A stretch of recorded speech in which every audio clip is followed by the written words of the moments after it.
Today on the Healing Chronicles podcast, we're sitting down with the incredible Megan Kroeker, a licensed nurse practitioner and certified functional medicine provider with almost 20 years of experience in healthcare.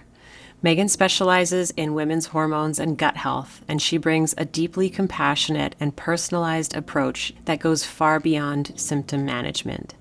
In this conversation, we dive into how functional medicine offers a refreshing alternative when traditional options fall short, why addressing gut health is foundational for hormone balance, and the power of listening to the body's signals instead of silencing them. Megan shares her mission to help people feel their best by getting to the root cause of their symptoms, and her insights are both grounding and empowering.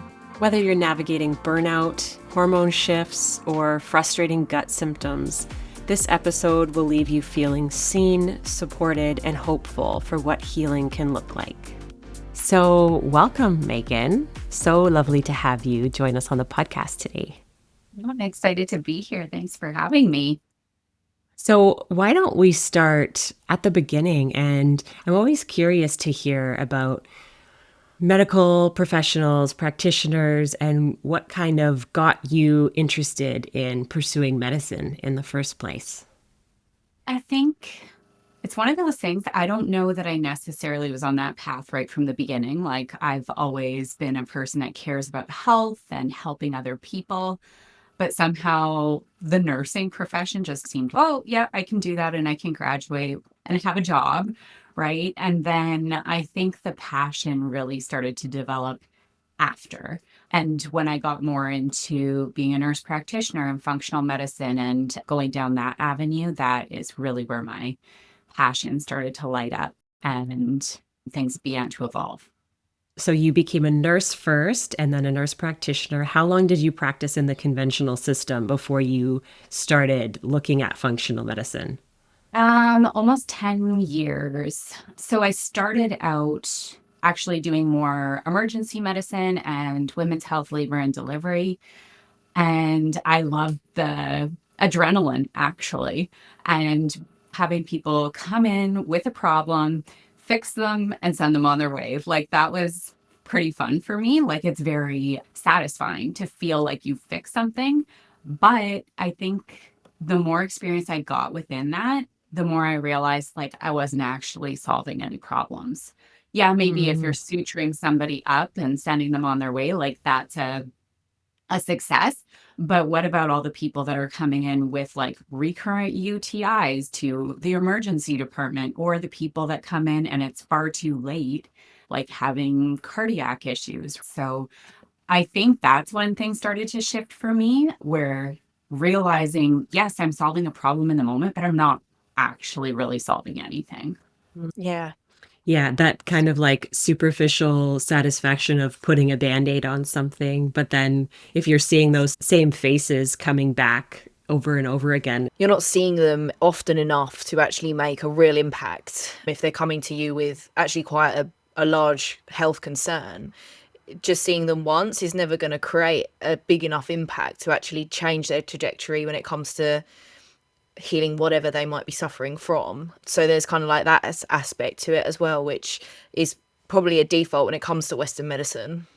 Yeah, completely. And it's also, the system just isn't designed to have that amount of time with people, right? When our appointment time slots are brief, you don't get to dive into all of the background information and really start to understand, where is this issue coming from? Exactly. I mean, even here in the UK, you get 10 minutes with the GP. And if you even try and talk about a secondary problem, they're like, yeah, you're going to have to book another appointment, and almost just kick you out the door. And it's that secondary issue might actually be contributing to the first issue, but you're just not allowed to even talk about it. And it's so interesting because now that I've shifted into functional medicine, I have to often retrain my clients to understand, tell me all of those things that you've been conditioned not to share, because they are important. And if you have that like inkling of something being connected, it probably is connected.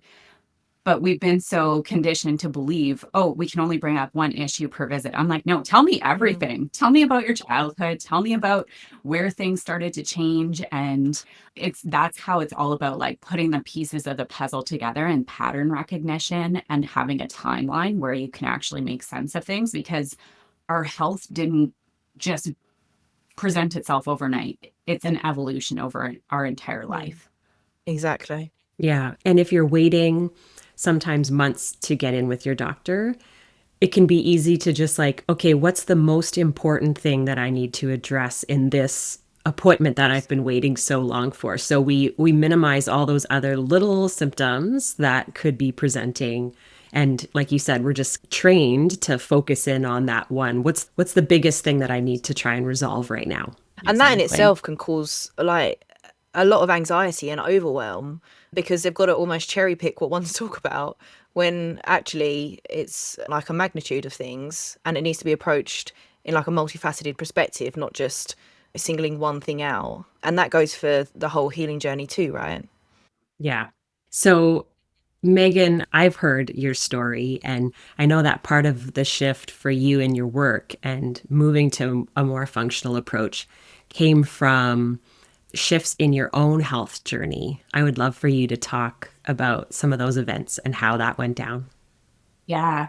Yeah, I've had quite a few different health events myself. Sometimes people will say I'm like a cat with 9 lives, where I get myself into these troublesome situations, but I seem to bounce back and I'm pretty resilient, thank goodness. But I would say one of the first things was I was actually working as a nurse, walking into work, and a guy ran a red light while I was crossing the street, and I got hit by this guy driving a truck. And obviously, that was a very traumatic event and really reshaped my perspective. So I couldn't work. I was off work healing, taking care of myself for a number of months. I had little kids, and it just changed my perspective, because a lot of the things I was really invested in my wellness and getting better. But so many of the solutions offered to me were medications. So I had a significant concussion and facial fractures. And it was like having migraines, post concussion migraines. And it was like, here's another medication. Oh, that one's not working. Here, try this one. Here, try this one. And other parts of my healing journey as well, where it was like, there's got to be a different way. And I kept on thinking and trying to figure out my own solutions. So I started diving more into using different supplements, looking at different things like essential oils to support my nervous system, um, eating in a different way, right? So looking at those avenues, I started to question almost everything, right? The way that we're conditioned and taught within like our traditional way of providing healthcare. So that was one thing. And then it was just all the evolution. I ended up having another injury where I ended up hospitalized because I went septic. It was quite ridiculous, just like a little scratch on my knee while I was out kayaking. And then, yeah, it got completely infected. And I was actually to the point where I was worried that I might not have a leg after coming out of the hospital. It was terrifying. And I ended up on multiple IV antibiotics, very intense and life saving. Thank goodness for those antibiotics. I don't want to say that's not the way you have to go, because in a situation like that, that truly saved my life. But again, after that, it was like, okay, now how can I support my body in healing? And also, thank goodness I was a healthy person going into that, because if I wasn't, things could have turned out a lot differently. So that's where it's okay, trying to make sure that you're healthy in the first place. So when you do accidentally land yourself in a situation like that, that you have the ability to recover and heal. But after that, it was like that. I was already on the functional medicine journey at that point. It just continued to evolve, where it was like, okay, so I had this big, huge hit to my microbiome and my gut. So, like, how do I heal now? And that's even just looking back to my younger years as a teenager in university, where it's, you don't even question, oh, yeah, I have a urinary tract infection. Here, take some antibiotics, or whatever the case may be. But forward thinking, it was like, okay, this is my health, and I actually have a whole lot of power here. I can actually make changes for the better. But if I just leave my health in someone else's hands and just trust in the way the system will take care of me, that just might not work out that well. So Yeah. it really got me thinking about it. And as my health started to evolve and I could see all these different improvements from lifestyle actions, supplements, diet, right? All of these things, then I was like learning functional medicine. And as I was learning these things, I was like, how did I not learn this in school? Like, how is this basic? Like, some of it is so basic that you're just like mind blown, but then also like, why don't we use this? Why don't we treat people with this and educate people? So it just was this evolution within myself. And then as I started to help other people in this way, so many people, their response was like, I've never felt so heard or validated. I feel like you really understand me and you really care. And I think that's part of it too, is it's not just the like system of, okay, here's your medication. It's also how we take care of our patients. And that's something I've Yeah. always prided myself on. I think a lot of people as nurses, that is part of like your inherent personality, perhaps, is that caring aspect. But I just feel like the functional medicine brings it to a full other level. Yeah, and you can be like, I'm sure so many nurses, doctors, healthcare providers that are operating within the conventional system are very empathetic, caring people. But if they're trying to provide that level of care within a system that is not set up for it, and you have such limitations on time that you can spend with each patient, you're set up for failure. You can't provide that level of compassionate listening and empathy and care for your patients when you have 5 minutes with them. That's right. Yeah. And there's just all the other requirements that go on behind the scenes too, right? Like I've worked in the healthcare setting, traditional healthcare, where there's all the you have to take your time to do your notes, your referrals, your lab reviews. Like it's not just that face time with a patient, it's all the stuff that goes on in the background, which I think that's where like we do have to be obviously patient with it as patients, we have to be patient within the healthcare system too, because it just isn't designed to always be focusing on our health. It's more focusing on our sickness. So, how would you say, moving from conventional medicine to functional medicine, how would you say the functional medicine, when it comes to approaching a chronic illness, compared to the standard model? I find a lot of the time the standard model uses a lot of algorithms. So it's okay, here, do your assessment, do your blood work, whatever tests, and okay, you meet this requirement for a diagnosis. This is your treatment plan. Whereas the way I've approached things with functional medicine, because you're looking at a whole broad picture, it's it is a lot more all encompassing and looking at not just the one main symptom and not using a cookie cutter approach. So I don't just go in and say, okay, these are what your labs say, so this is what you get. It's so much of it is like, what is your life experience? What are the previous triggers? And understanding and shaping for that each unique person needs a different approach. And I would say that with like the traditional system, if you have trouble coming to a diagnosis as a healthcare provider, I think that's like a real big challenge because you do want to still help, but you don't have the answer. And you're like, I don't have the next step. I don't have the tools. So then it becomes this game of like, okay, well, let's try this medication. Or you might even get the suggestion of try exercise and diet. But again, because you don't have all the time to spend with a client, it's like the client or patient is like, so exercise and diet, what does that even mean?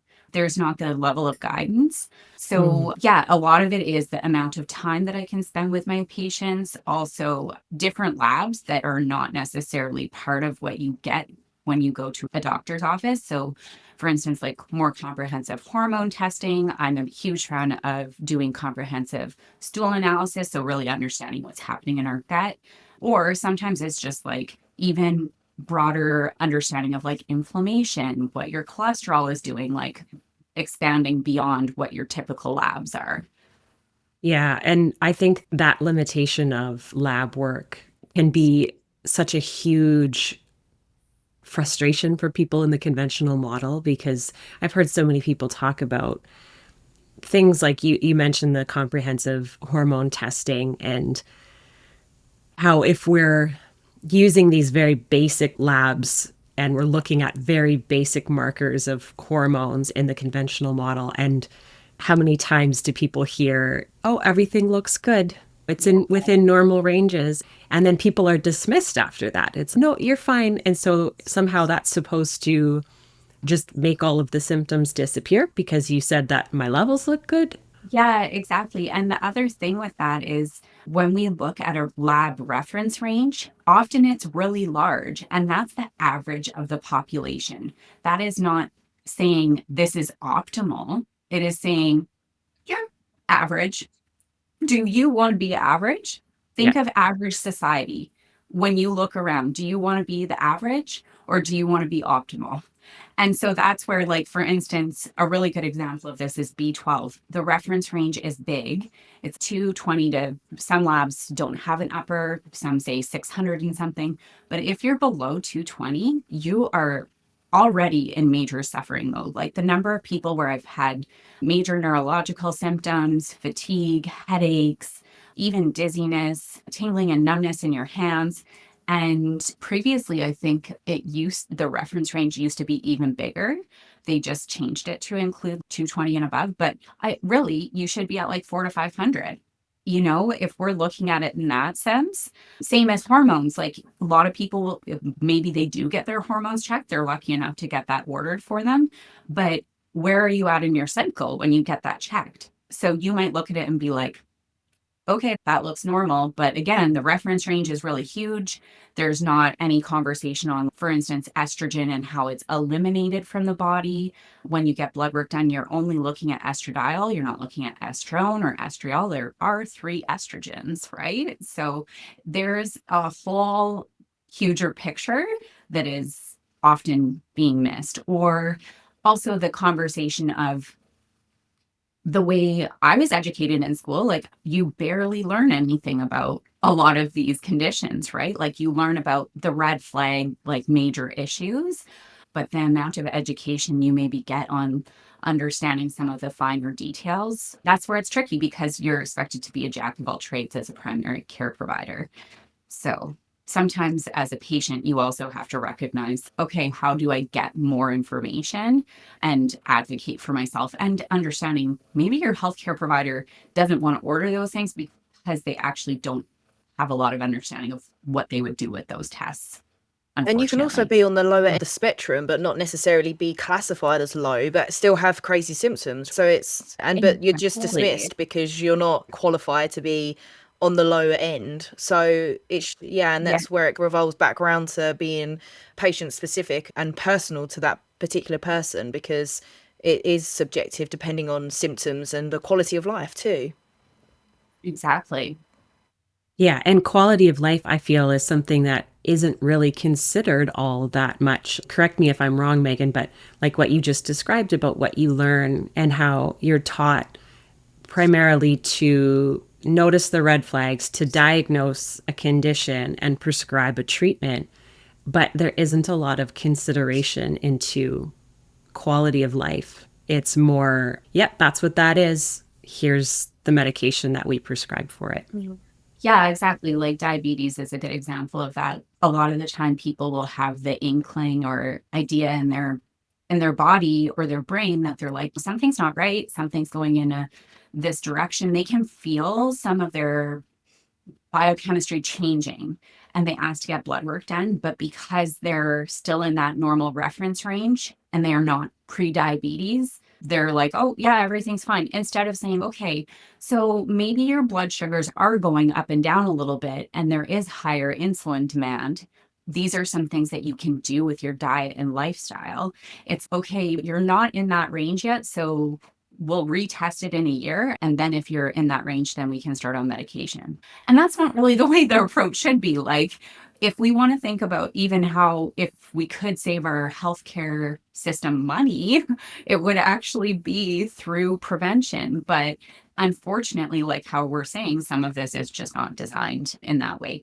And that's where some of it too, it's like, yep, we got to take the reins into our own hands and take control, right? Well, that leads quite nicely into finding out how you feel about what kind of accountability the patient plays in their own healing journey when it comes to the functional medicine model.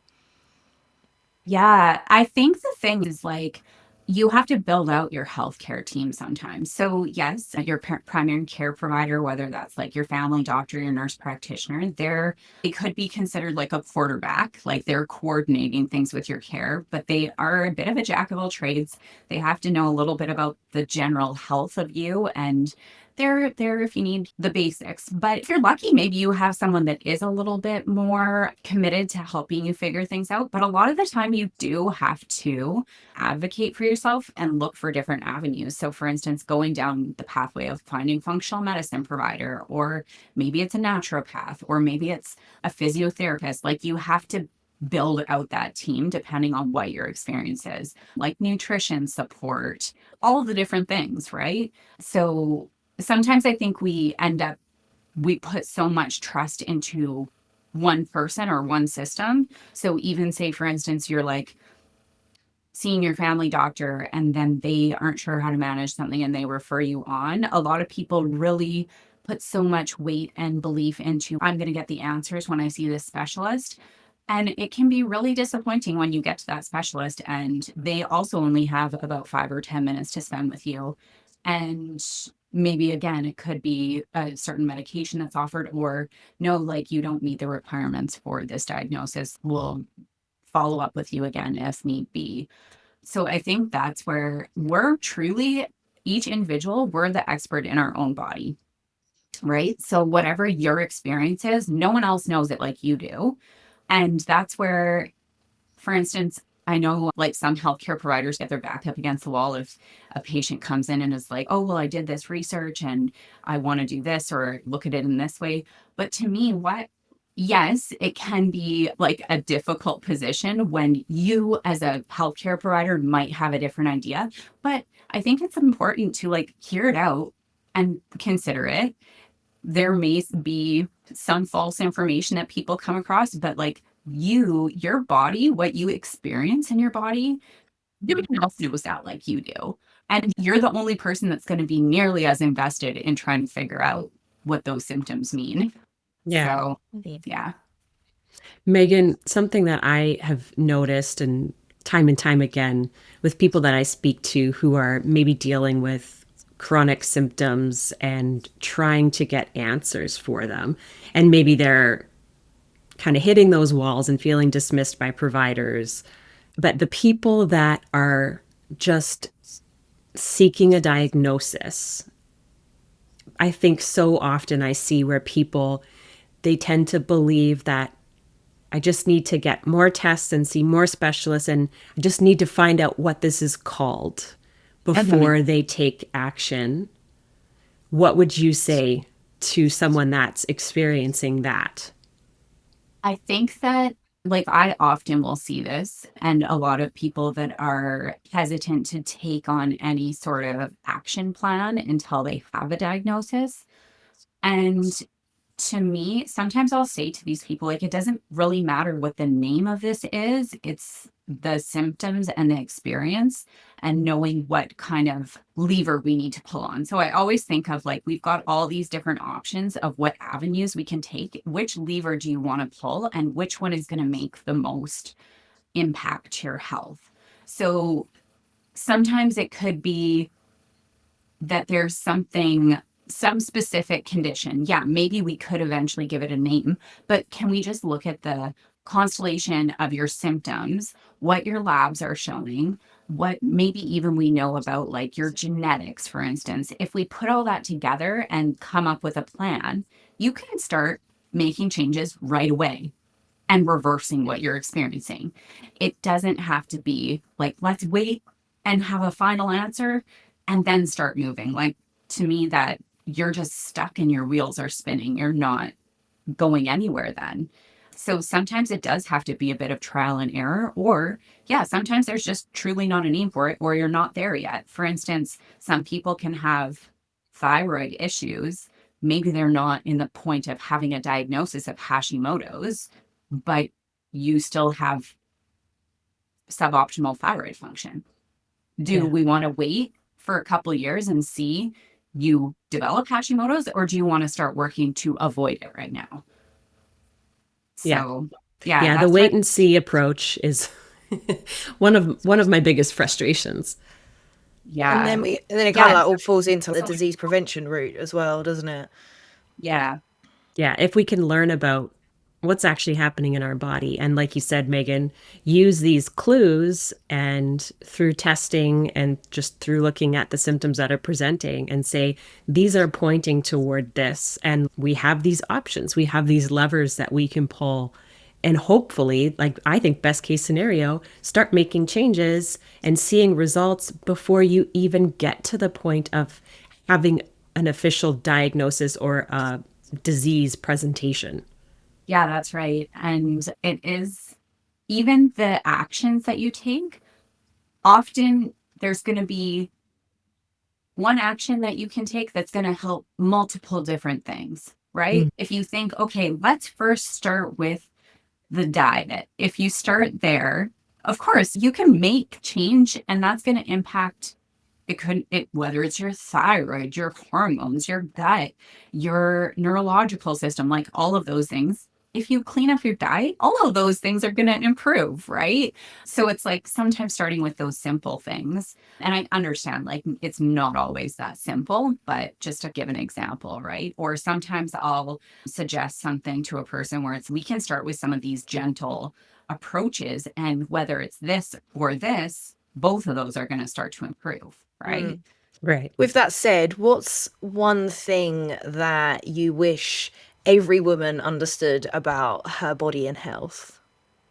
I think the thing that I wish everybody understood was that we do have the ability within ourselves to heal. So it doesn't have to be all these different external factors. So much of the time, it's intuitively what our body is asking for and taking action on that, like really tuning into what your body is telling you. So, sometimes it's like, I really would like a nap. And you're like, no, I need to keep on going. I need to make sure I go for my run today. I need to go and get like all the things done. But it's if you could intuitively listen to what your body is telling you and start taking action in that direction, often that is the thing that you need. I would say that, and you are the expert of yourself. Like how I've said before, you know your body like no one else, and if you're feeling like something is off, like you should be addressing that. And not everybody's going to want to listen to what you feel the concerns are. So then you've got to keep on trying to find the right person to help you on that pathway. Yeah. That's a huge one. Being able to act as your own advocate in your health because you are ultimately the person steering the ship. And we've spoken about this before, how I was guilty of that as well before receiving my illness diagnosis. I very much had this idea of outsourcing my health responsibility to my doctor.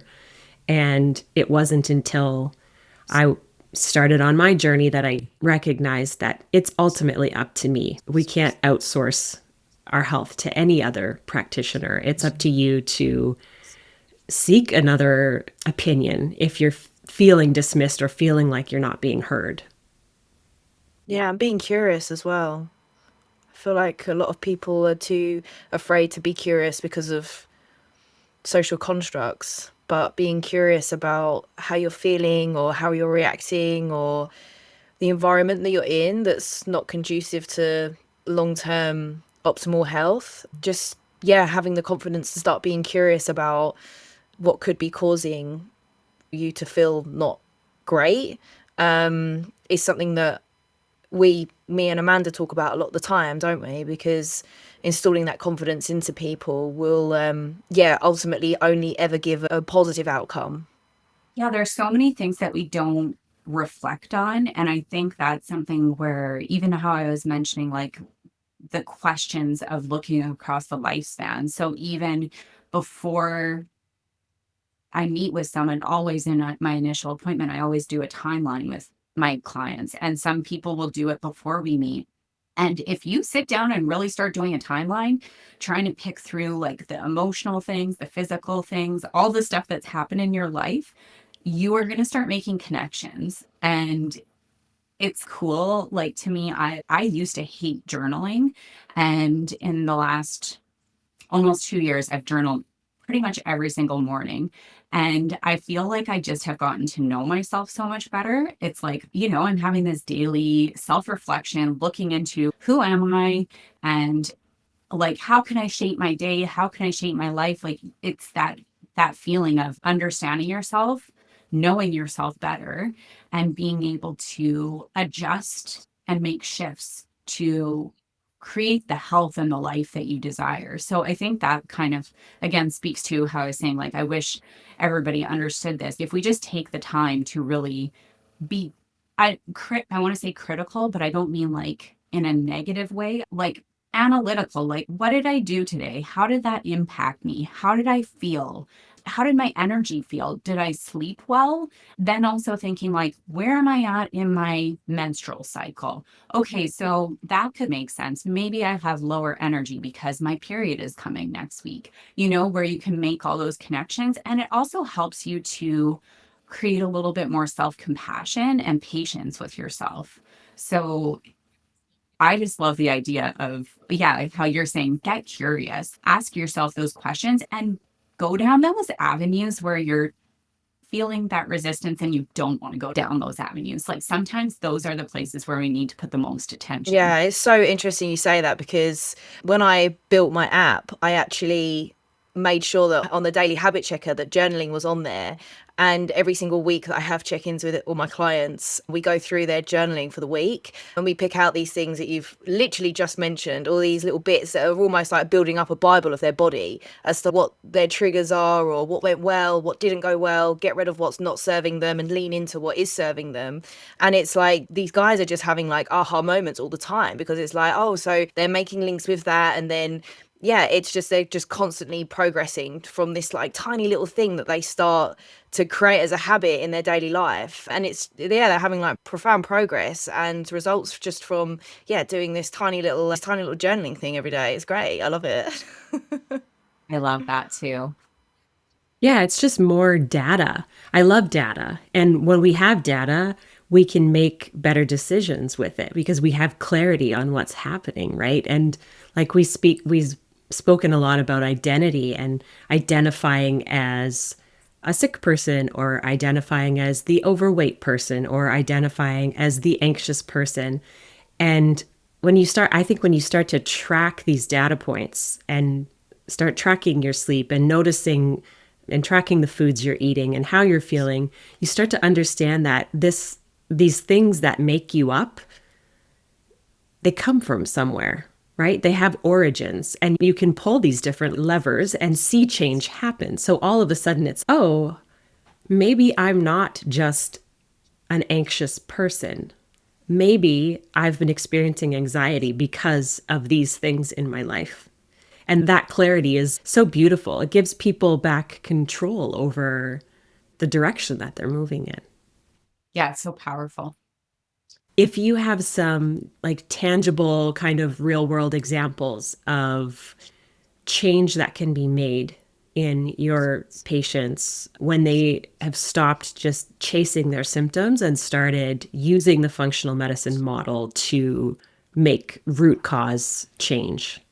For me, a lot of the time I notice when I have someone that really connects with me as the provider, and they feel heard and listened to, I think that's the first step. So it's like their nervous system starts to feel safer, where they're like, okay, I can just be me. I can let my guard down and I don't have to be on defense. I think we're so used to having to fight and be on defense. So that doesn't put you in a good position from the hop, right? Because if you're feeling defensive and you're in that fight or flight mode, like you're in no place to start healing or accept potential advice from someone. So to me, it's so much about having that collaborative co-creation type relationship. I always tell my patients I co-create and collaborate. I don't like to be the person that says, this is the way, this is the only way. There's always more than one way of doing things. So I think establishing that trust first off is super important. And then I find once we start doing that, then I can understand the client better because they can share with me more easily. And then they trust me in saying, like, if I have an idea that maybe someone else could have presented that same idea to them and they would have not been as accepting because they're in that defense mode and they don't even want to listen to, they're so tunnel vision on what they believe is happening. And that's the thing, is that if you are going to a healthcare provider or functional medicine provider, like if you're going and seeking that advice, you have to recognize like you're going and seeking that advice with the hope that they have some expertise, right? So I find once you establish that trust and work with a provider that you really can see eye to eye with, then you can start making more momentum. Your body feels safer. You feel like, a lot of the time when I finish an initial appointment, so many of my clients will say, I feel better already. And I'm like, we didn't even do anything yet. We did. We established the relationship and created a plan, which so many people, they're so used to walking away from an appointment, feeling deflated, not having a plan, feeling like they're in fight mode, right? So I think that to me is one of the hugest parts. So if you can get that good relationship established, then I think you're already setting yourself in forward motion, because then, yeah, your nervous system is more prepared to say, yes, let's start on this. Let's heal. I can do this. Like, you have that hope and Right. excitement. And so then every step moving forward, it works better. And then you also feel comfortable to say, if something doesn't feel aligned, like when you feel that like gut reaction in your body and you're like, I don't want to do this, I don't like this, you feel comfortable enough to actually share that with your provider instead of them saying, here, do this. And you're like, yeah, okay, I will. And then you just leave and you're like, oh God, no, I'm not doing that. So I think that would be probably one of the biggest things, is just having that safe and secure relationship with the provider you're working with. That's so true. And I've experienced that with so many people during discovery calls, where all I'm doing on a discovery call is asking questions and listening. That's it. There's no advice being given, there's no anything. It's just listening, actively listening to the person and validating them in their experience. And I've had that same kind of thing happen where a person will have an emotional release just because they have someone listening to them. Mhm. Yeah, it's wild. If only we could just incorporate more listening into our healthcare.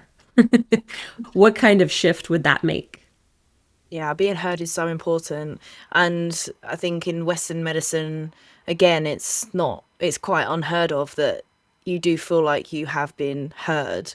And a lot of the time when you're not heard, then that's, yeah, when you're walking out of appointments feeling utterly deflated because you don't feel like you've had that connection with the practitioner, and then they're actively actually trying to help you too based on that. So rapport is paramount, but building that through one-off appointments with different practitioners is really difficult. So yeah, it's tough, but I'd love to know a little bit more, Megan, about what you see the future of medicine being and what kind of like needs to shift for us to actually get there. Oh, yeah. That's a tough one, because if I could design the healthcare system, it would look so much Maybe we'll be different. rolling. Yeah. So it is tricky because so much of our healthcare system is based on helping people when they're in that sick situation, like heart attacks or cancer, things that are like life threatening. And here in Canada, we're lucky that we do have healthcare covered to help us in that situation. But to me, my big wish would be, yes, let's help those people when they're in that situation. But how can we also do more proactive preventative healthcare? To me, what we have in our system for healthcare prevention or promotion it's still lacking, because by the time you're taking those actions, like even for instance, cancer screening, it's not prevention, it's screening. It's to try and catch the cancer that's there. It's still good that we're doing that, but how can we educate and empower our population to take action to live a healthy life, to prevent high blood pressure, obesity, cardiac disease, cancer? There's so many things that we could be doing. And that's, I think, why I'm so passionate about the work that I do. Is a lot of the people that I see are people that understand that they do have the capability and power to impact their health future. So if we could put more emphasis there, that would be my dream. Because yeah, we need to like educate our young people and everybody for the future, but set in this way of being reactive instead of proactive. And it's really hard to create that shift in another direction. So that would be my ideal. And I don't know where the healthcare system is going, but I'm trying to make my impact by offering the services that I do, by making sure that people can seek healthcare in a different way and be proactive. Or also sometimes it's, yeah, some of the people I work with truly are like really quite unwell, and they're not getting what they need from the healthcare system in ways of different supports. So to be that extra support for people, for me, is, it feels really good. Yeah, I think you're 100% right with everything you just said, and that really prevention is the key. And I think that the work that you're doing is amazing because you're not just working with that one patient. Katie and I have talked about this before. When we work with parents, especially, we're impacting the health of their whole family. So you're impacting just in teaching your patients about their own body and how they have this ability to heal and they have more control than they've been taught to believe. They are passing that information quite often very organically to their children and in the meals that they cook and in their daily habits. And I think that it can be so easy to feel small in the work that we do and feel like our impact is limited because we're just one person. But really, I like to think about the ripple effect that's happening. I agree. The ripple effect is so huge. And I think of that, I often will say that to people when you get in a negative health situation, how it snowballs in a negative way. But when we start working, like yesterday, I was speaking with someone about her gut test results, and she's been having that negative spiral. And I said, okay, we're going to work on these things. And then it's going to start having this ripple effect in a positive way. You're going to keep on seeing more and more good things happening now that we have a plan and a strategy in place. And I think that's what I love so much about functional medicine, is that positive ripple effect, and how you have shared saying, yeah, we're sharing that with our family, with our friends. Like if you think about that saying, you take on the qualities of the 5 people you spend the most time with. Like if you can be that person that's starting to improve your health, like you're setting that example. Some people might get a little bit annoyed or resentful. You never know. Everybody's personality is different. But usually, if you're setting that example, it's people often want to follow your lead. Mhm. Yeah, especially if you've turned your health situation around. If you were experiencing a ton of symptoms and feeling hopeless, and then you've been able to shift that. I don't know about you both, but I wanted to shout it from the rooftops. I wanted to tell everybody that would listen to me about what was going on in my health. If someone has transformed their health and they're in a situation where they are experiencing the close people around them being slightly resentful and this underlying, not resentment, but them, they're not being their cheerleader, they're not really feeling that supported, what kind of advice would you say to them to enable them to stay strong and to keep going and to not let that affect their journey? I think that, yeah, so much of it, you have to be your own guiding star. You have to follow that pathway. And sometimes there is going to be that resent or that challenge. But if you stick to it, those people, either they're going to drop back and maybe they're not the people that are meant to be in your life, or they're going to follow. Like most often, that's the way it's going to go. And so it can be a really tricky thing in that healing journey where you're evolving and you're becoming a new you. Sometimes that is the way it's going. And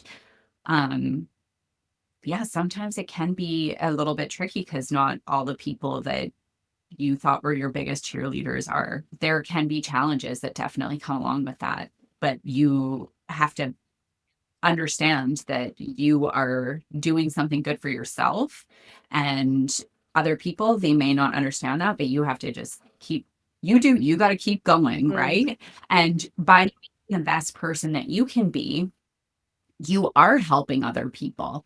Wouldn't it be an amazing world if we all just tried to be our best selves? Yeah. And there's such a difference I notice in working with women and moms, how we can be conditioned to be in this place of putting everybody before ourselves. And when you start to take control of your journey and your health and really pouring into yourself and caring for yourself in a really good way, there's this amazing thing that happens where you go from being depleted and feeling like you're just giving all of your energy to everyone else to now you're feeling so good that you have the energy to give to everyone else. You have that overflow that you can pour into your friends and your family and the people you love in your community, which is such a distinct difference, I find. Totally. Yeah, it sounds like a cliche, but it really is so true. I know, and there's so many cliches involved, but it's so true. Like when they say you have to put your oxygen mask on before you help someone else. It's so cliche. But it's 100% true. But it really is, because if you're not doing anything that brings you joy or taking care of yourself, and you are doing everything for everyone else and trying to do everything for them, you become resentful without even realizing it. You become resentful toward them. And then you're not an enjoyable person to spend time with either when you're like that. Right. Yeah. So that's where it doesn't, and it doesn't have to be like, oh yes, I need my weekly day at the spa and then all of that. Like, it doesn't have to be like that. It's just like doing the things like getting enough sleep or going out in nature, going for a walk, right? Like doing those simple things, or how I said, like how I start my day with journaling every morning, like having that kind of basic routine. And it doesn't have to be things where it's spending hours and hours on end. It's just the small things. Yeah, like it doesn't have to be super time consuming. Yeah. So for someone listening who might feel a bit stuck at the moment, whether that be they don't know what the first step is, or they feel a little bit dismissed by maybe their friends and family or even their healthcare provider, where would you say they should look at starting? Yeah, I mean, it's a hard place because I think each person is so unique in how they need to figure that out. But I think that's where sometimes even doing like a brain dump, like writing it down on a piece of paper or in notes on your phone, just like writing out almost like a wouldn't it be nice list. Wouldn't it be nice if, and just dump out all your feelings. And sometimes when you do that, you'll start seeing themes of, oh, I guess I really do have a lot of focus here on what's wrong with my health. Or maybe it's like your relationships, or maybe it's your energy, right? So sometimes that can give you a bit of clarity. And I think it can be tricky, right? Because you go down all these different rabbit holes, starting to search things online. But sometimes if you figure, okay, these are my key priorities. Okay, I want to figure out what's going on with my health. Maybe I need to like talk through some of this because there's a lot of emotions attached to it. I would say definitely reaching out to probably healthcare provider, like whether that be functional medicine, nurse practitioner, your doctor. If you're not meeting eye to eye with those people, maybe it's like a naturopath, or some people it's like their massage therapist, their chiropractor, like it could be anywhere. So I think it's just like exploring the different avenues and what resonates with you. For some people, maybe it's first they go and get some acupuncture done and they're just like, oh my God, like I feel some momentum forward. So I don't think there's one specific way, but understanding sometimes you do have to invest in your health, being that time, energy, money, right? It's also something that I think in Canada, we're used to our healthcare being paid for. And sometimes you have to pay for it yourself if you want to get more. You feel like a lot of people Yeah. are, they don't put that first. Do you feel like a lot of people are not necessarily scared of investing in their own health, but they don't make it a priority? Yeah, sometimes I think it's just like everybody's priorities are different. So sometimes I'll meet with people and they're like, yep, doesn't matter. It's my health. And then other people are like, I could go on a vacation instead. Even it's just, we all have our different money stories too, right? And it can feel uncomfortable to pay money to do something to take care of ourselves. Like, again, that same sort of taking care of yourself, putting on your oxygen mask first. It's that same sort of thing where it feels almost like you're like, oh, am I being frivolous by putting money into myself for my health? Maybe I can just do this myself. Maybe you can, but maybe if you have some guidance, it's going to happen that much faster. And you're not going to spend like hundreds and hundreds of dollars on trying this supplement, trying this different product, trying this different workout equipment. And I think that's where intrinsic versus extrinsic motivation really does come in, because someone will quite happily jump at a coach that would perhaps help them lose weight for a holiday so that they look great for a week or two before they rebound. Whereas if it's coming from more of an intrinsic place and it's about their values and their morals and really how they want to live their life, then tuning into that and understanding that in terms of longevity and looping it back to disease prevention, how that would benefit them in the long run and knowing the benefits versus just doing something in terms of like appearance or an event or something like that. It all boils down to, yeah, like what you said, like disease prevention and living optimally and living a long, healthy life as well. Yeah, I think that hopefully that starts to shift as people start understanding that we do have the ability to heal and to change our health outcomes. I think so much of people's conditioned mindset has to do with reactionary or looking for quick fixes because we just aren't taught that these interventions really matter, that the food you eat matters and the sleep you get matters, and just everything is part of the larger picture. Yeah, I couldn't agree more. Megan, is there anything else that you'd like to add? Do you have any kind of final thoughts or messages that you'd like to share with our audience before we go? I think we've tied it up pretty well. And yeah, the big things would just be trust your gut, your intuition. You know yourself the best.